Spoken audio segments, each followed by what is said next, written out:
আল্লাহর এক বান্দা ছিল নামাজের সিজদায়। আল্লাহর ডাক দিয়ে বলে, বান্দা, তুই যতই নামাজ পড় আর যতই সিজদা কর, তোর ঠিকানা জাহান্নাম। এ কথা শুনে বান্দাটি বলতেছে, আলহামদুলিল্লাহ। আল্লাহ বলে, এই বান্দা, জাহান্নামের কথা শুনে কেউ আলহামদুলিল্লাহ কয়?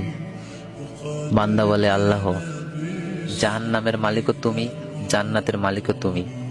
তুমি আল্লাহ যদি খুশি হয়ে আমাকে জাহান্নামও দাও, আমার আপত্তি করার কোনো অধিকার নেই।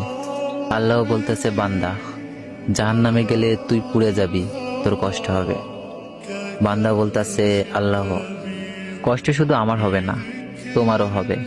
আল্লাহ বলে, বান্দা, তুই পুড়বি জাহান্নামে, আমার কষ্ট কেন হবে? বান্দা বলে, আল্লাহ, মায়ের কোলে সন্তান যদি পানিতে পড়ে যায়, তাহলে দুনিয়ার কোনো মাই যেমন দূরে দাঁড়িয়ে থাকতে পারে না, দৌড়ে গিয়ে